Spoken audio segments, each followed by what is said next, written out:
When most people picture the fall of Rome, they see a Hollywood scene. Barbarians storming the gates, burning cities, falling statues, poisoned emperors collapsing in marble halls. But that's not how empires really die.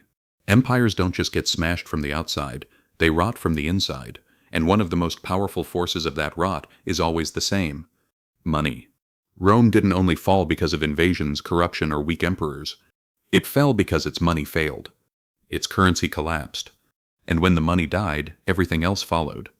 And here's the uncomfortable part. The pattern that destroyed Rome's money is the same pattern replayed in modern economies that think they can cheat reality with paper, printing, and policy.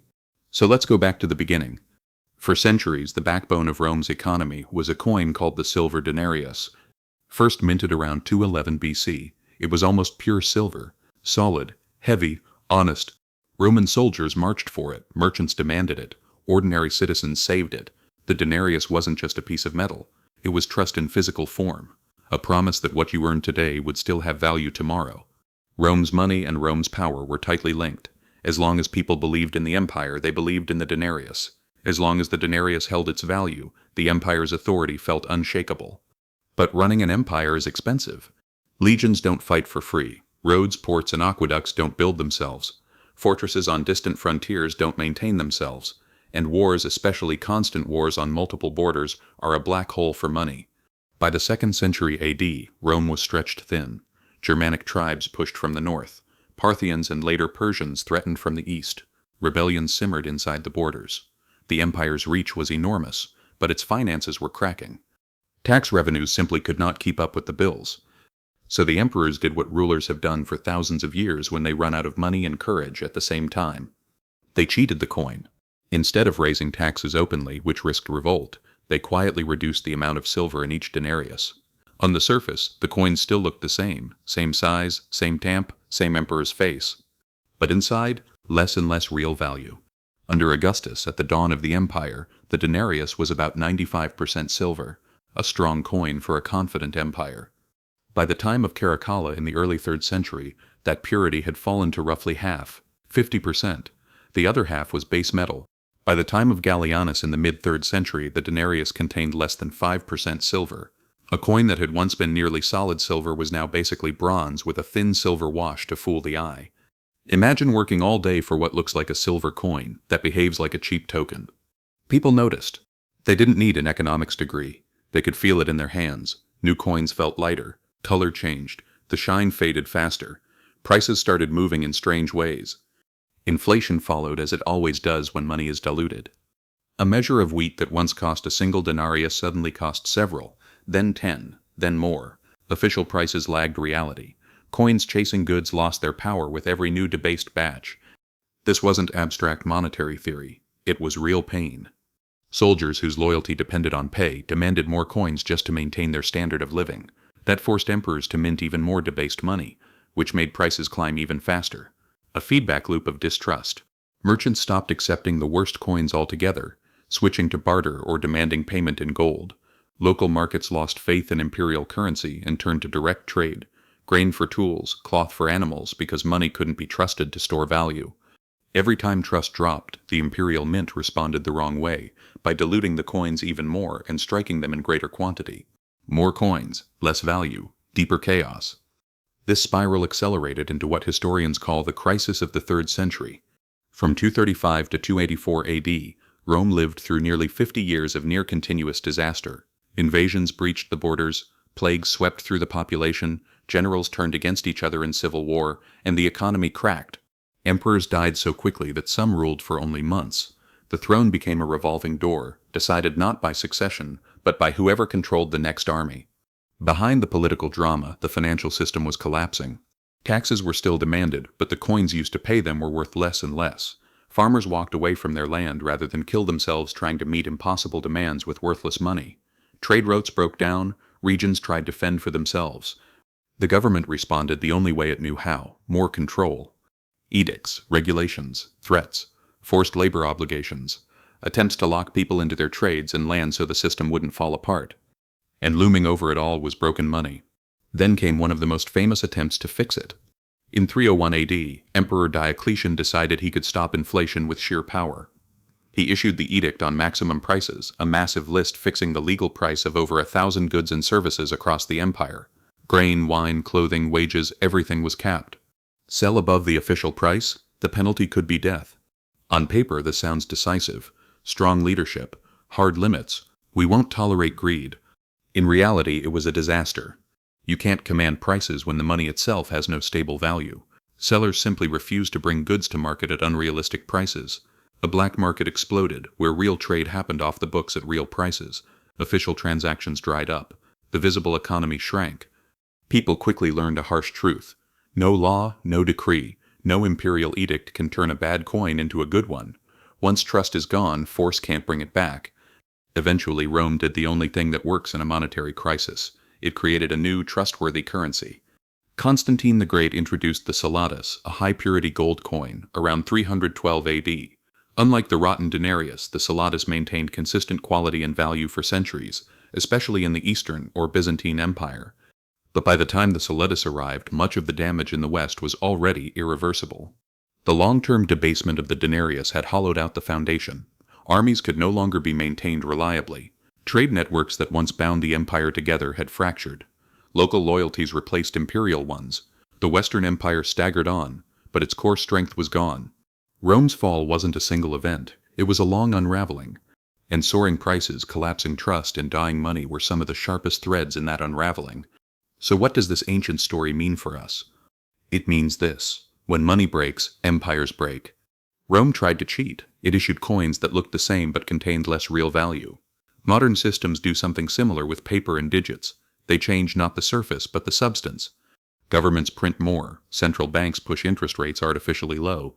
Debts are inflated away instead of repaid honestly.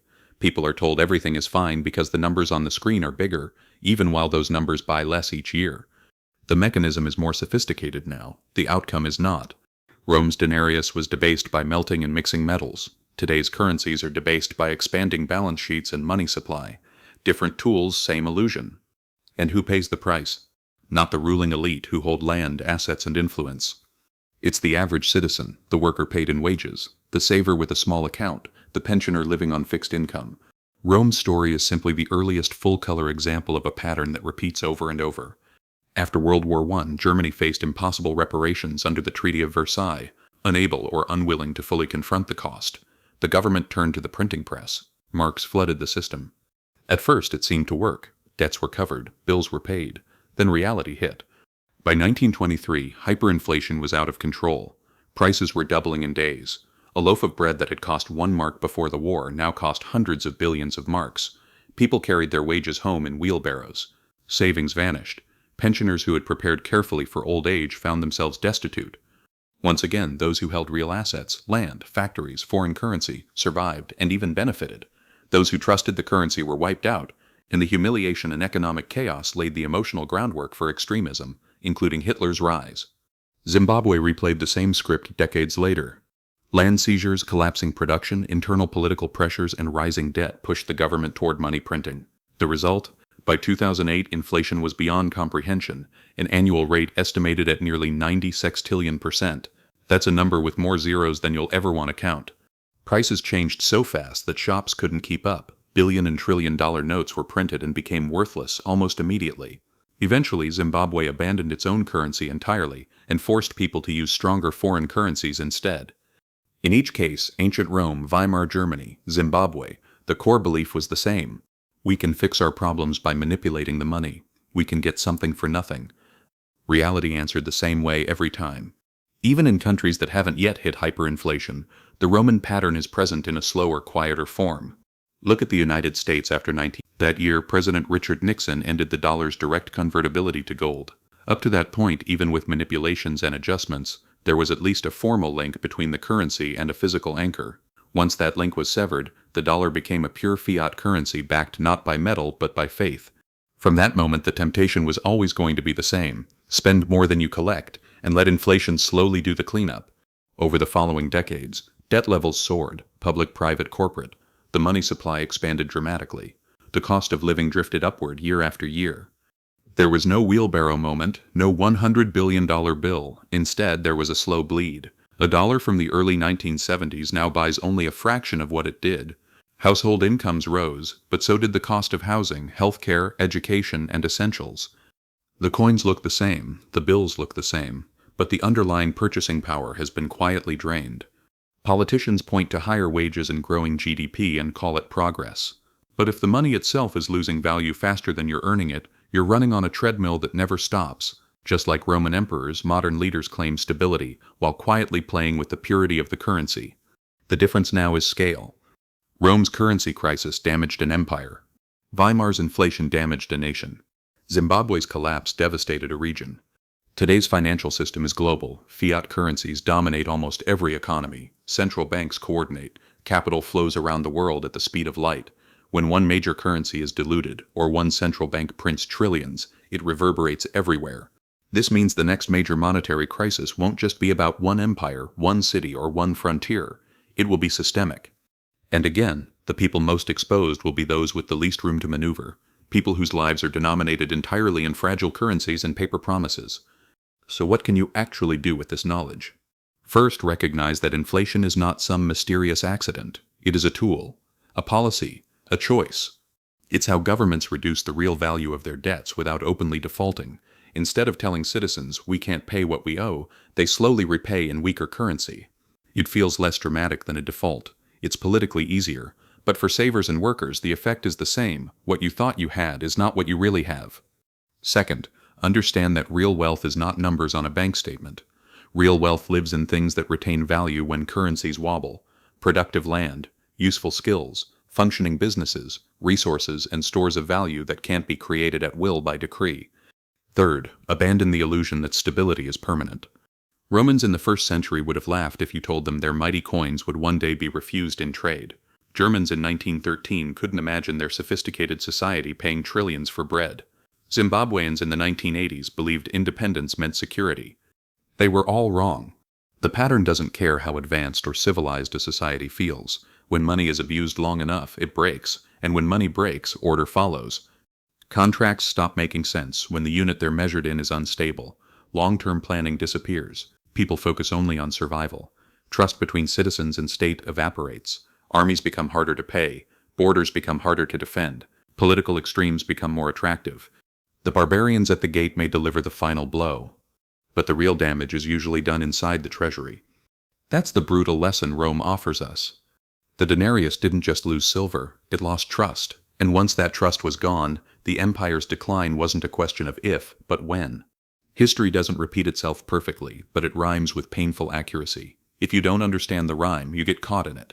Rome's currency collapse wasn't just a story about bad emperors or greedy elites.